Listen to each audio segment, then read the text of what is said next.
Eh, nasa ano ngayon? Ay, Alpasa. Hindi. Talo mo na. Talo sa... Sa Legha. Saligay. Eh, mga farmer, pasensya na. Ngayon lang tayo nakalabas. Marami akong ginawa. Mahal sa bahay. Alin ka po, yung malaki?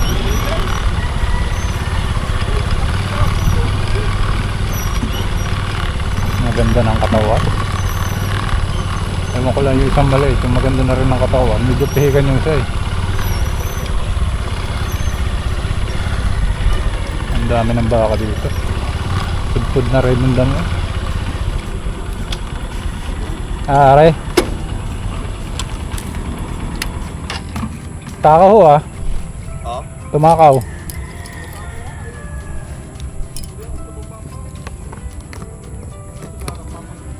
Pero matalaw ho. Hanap tayo ng wala na rin ano eh? U-box. Nawawala pa ata sa toso ko. Palitan lang ng ano, naputol na pala sa ilong. Wala pang ilong ko yung ordinary. Hindi na nakagawa ng mahaba.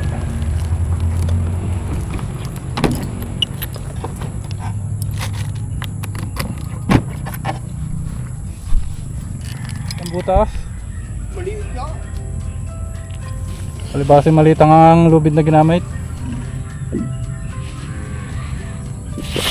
Ini.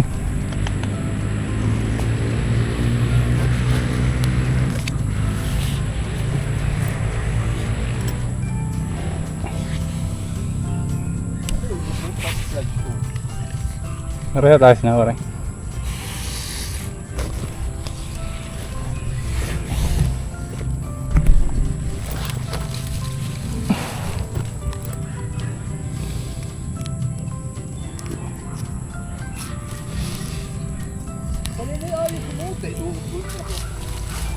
Ayan na, at bago natin lubay.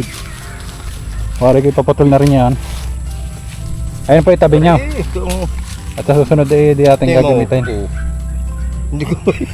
Hindi ito, hindi na suot yan ho. Natilusan ko na, hindi pinutol ko ulit. Isip mo, liit na liit ay hindi pa sumuot. Hindi sumuot. So yan. Sabah, sabah. Kapait lang naman yan eh. Ayan, ay. Kapait na yan. A few moments later.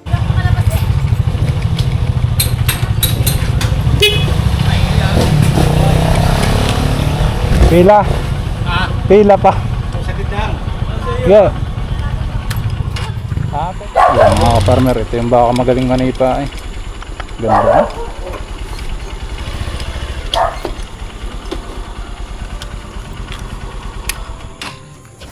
Takot sa akin.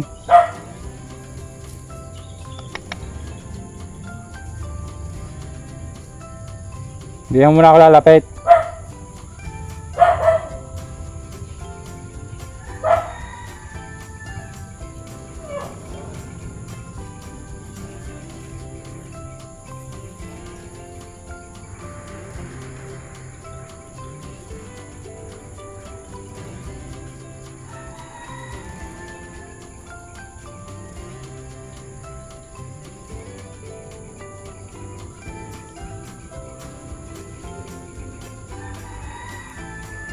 Hindi mo may sabit sa sungay. Hindi may sabit sa sungay. Sa sungay po.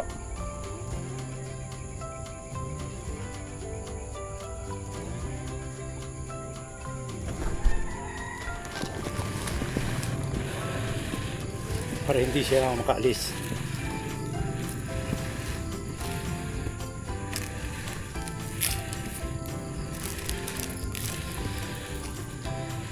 Okay.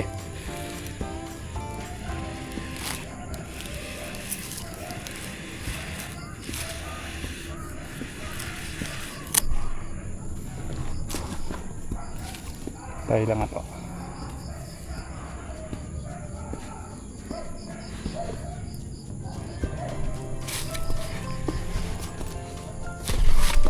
Okay na yan. Okay na yan, busing. Kahit mahilan eh yan.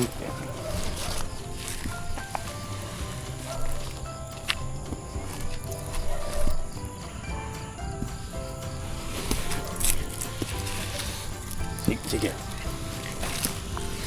Galing kang manipa eh. Hmm.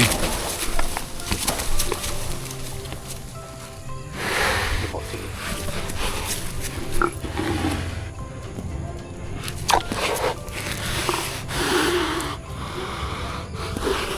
Eh.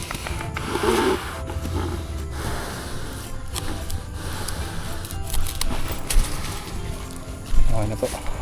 Yun ang nasa sungay. Ayun lang, tatanggalin natin. Okay, ako po ito. Tatanggalin natin.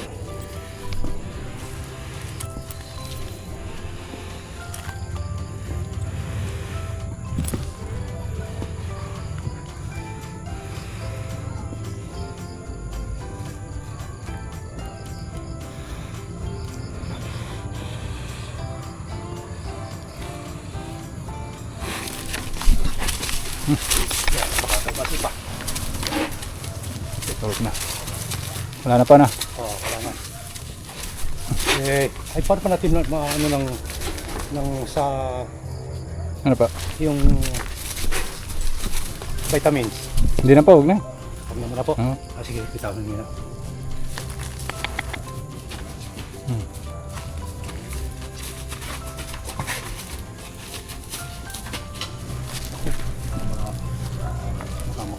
Nagtakot sa akin eh. Saka na lang po natin ba-vitamins? Oo. Ng vitamins. Takot sa akin. Laki na. So yung nga po nung bata.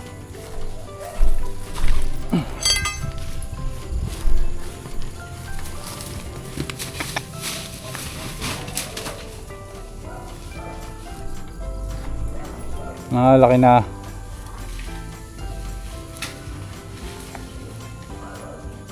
Binili yan ng May last year. Nag-iisang taon yan ngayong Mayo. Ganun talaga ang baka mas bate oh. Pagka nadala ay oh. Tatakbo pa eh.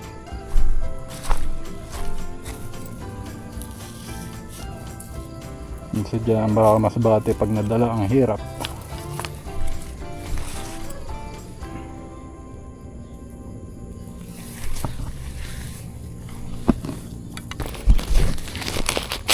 Hindi na namin tinurukan at okay naman ang katawan.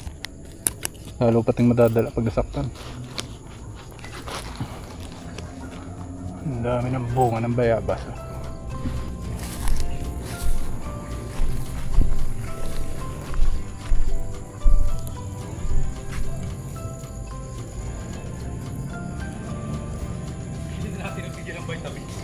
Hindi, diyan hindi ko na tinurukan. Ha? Diyan hindi ko na tinurukan. Hindi. Ayos pa naman. Pumalit natin. Malaki na ano mo. Ano ko yun? Wala kayo naiwanan dito. Paltak lang ako na iwan dyan kanina eh. Wala. Pala. Alakad ako boss. Ano? Sige ba? Apa.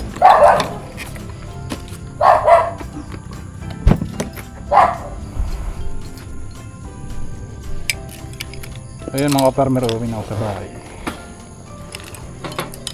Kaya isa, may petsayan pala dito. Ang kamote. Uwi na ako doon sa bahay. Pero bago ako umuwi sa bahay, idadaan ko muna kayo doon sa pinapagawa kong bahay. Doon ako gumawa kanina eh. Maghapon akong gumawa doon. A few moments later. So yun mga kaparmer, pagkatapos natin pumunta sa bakay din, dito naman tayo sa bahay. Tataklob lang ako na rin junction. Gawa ng magkikisami na sila sa susunod na mga araw. Mahirap na to, hindi ko na ito matatakloban pag nakikisami na sila.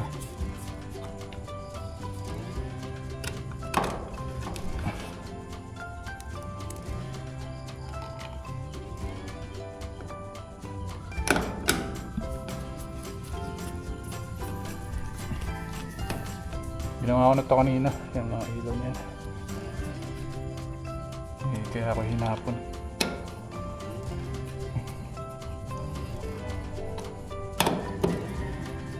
Kaya hindi rin ako masyadong nakakapag ano ngayon. Hindi na ako nakakapag-upload. Kaya ito yung nasikaso ko. Kaya pare na ka.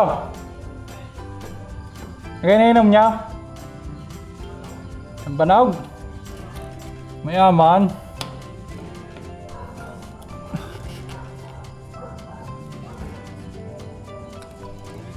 Tama, ibang patulog. Ilang banog. Bali ano to? Sa 2, 3, 4, 5. Bali 6 mga itatakloban. Ako na rin ang naglinya nito. Hindi ko na inupad. Pwede ko namang isama sa ano yun, sa kontrata. Kasi pakayawan tong gawa nito eh. Ay sabi ko ako na lang ang gagawa ng electrical. Yan ito, bali wala pang takip. Pero okay na yan. May supply na yan. Makapatay lang yung outlet natin. Itong ilaw lang binuhay ko. 4 na breaker. So yan ang mga ka-farmer, nakapaglinya na tayo. Nilinya ko na ng kuryente. Tapos samantala, nakaganyan muna yung ilaw. Nakalawit, gawa nakikisamayan pa naman ito. Yan, medyo naging busy nga ako nitong mga nakaraang linggo. Gawa na tuwing linggo lang naman ako bakante. So, nilawit ko na lang muna, receptacle. Ito dito sa CR. Yan, outlet. Wala problema ko dito, sobrang kapal ng pinalitada nila. Siguro wala sa hulog yung pader. Ayo. Sobrang kapal nito. Nasa 2 ito. Kasama yung tiles. Hindi ko alam kung makakahanap pa ako ng ganyang kahaba na screw para dito sa sa outlet. Pero itong iba naman, okay na to. Abot na yan. Yan, nilawit ko na muna. Gawa ng baka mag-skim coat pa sila. Eh, mga dudumihan.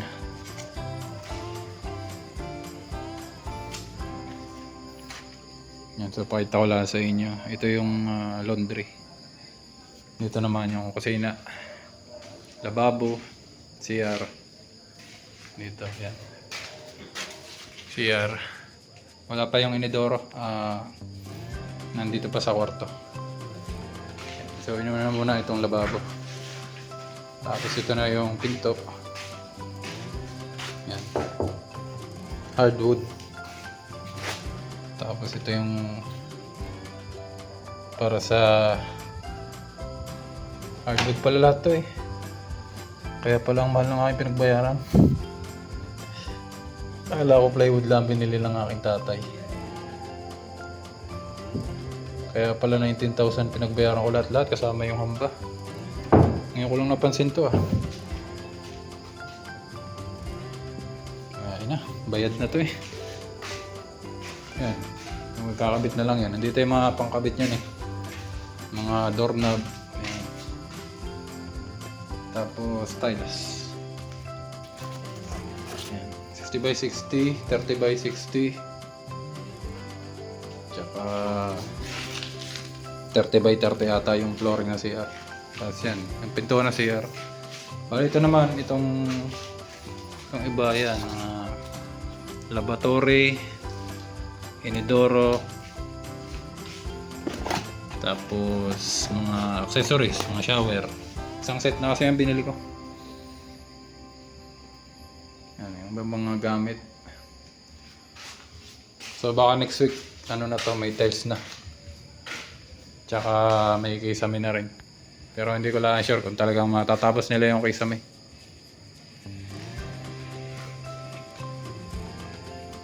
So bali ito nga pala ka-farmer ay maliit na bahay lang. Sakto lang para sa isang maliit na pamilya. Pinatayo ko to para paupahan, hindi para tirahan ko. Ayan. Yung natin still framing. Gumamit tayo ng 0.5 na yero. Basta yan ang isa sa pinakamahal yan, yung bubong. Mabot yan yata ng mahigit 30,000. Materialis pa lang. Isang haba na yan, walang putol yan.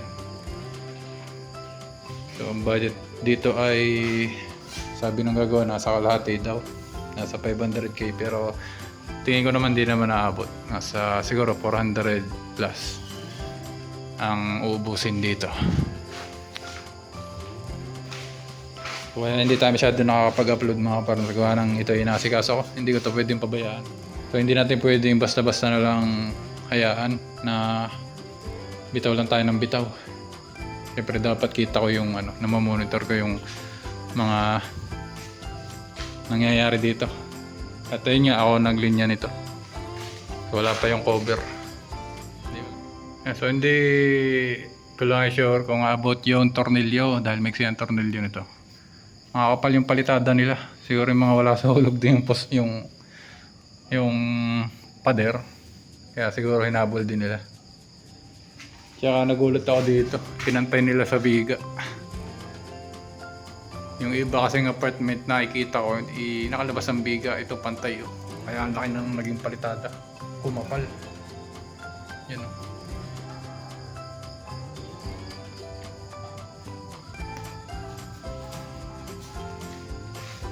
So, balik naman tayo sa baka mga kaparmer. Yung baka natin ay yung dalawa sa bahay ay binenta namin ng 140. Pero nagbawas ako ng 500 gawa ng sinagot ko na yung deliver dun sa bumili. Gawa ng yung bumili nung baka ngayon ay kaibigan ko. So, alagaan niya. Hayupin pa kasi yun. Yung isa naman talagang sa pangkatay na. Mataba na. So, sinagot ko na lang yung 500 para makalis naman siya. So, nabenta natin yun ng 140. Bale, 139,500. Nabenta natin yung dalawang baka sa bahay. At yun nga ay pinandagdag natin dito. Sa ating papagawa ngayon.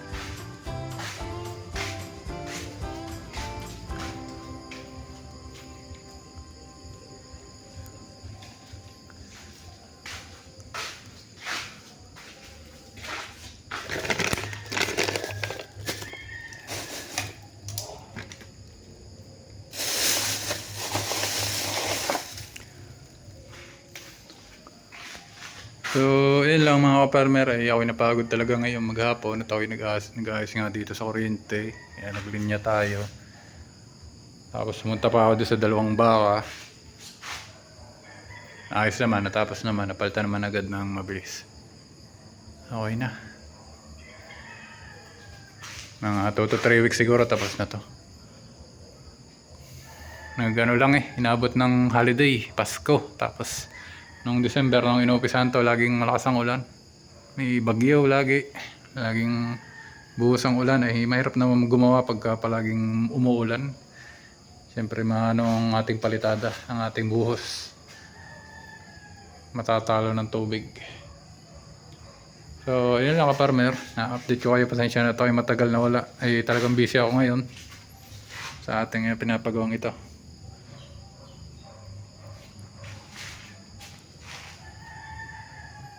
Talagang hindi rin tayo masyado nakakapag-vlog tungkol sa baka. Puro ganito muna. Hindi muna ako nakakapag-upload ng Talaga medyo hindi ako nakakapag-upload. Sobrang busy nga. Ayan, kaparmer. Happy farming. Mag-iingat kayo palagi at God bless sa ating lahat. Maraming salamat pa rin sa inyong panonood. Sana ay makapag-upload ulit tayo sa mga susunod na araw. Pina-priority ko lang ito. Yan, salamat po.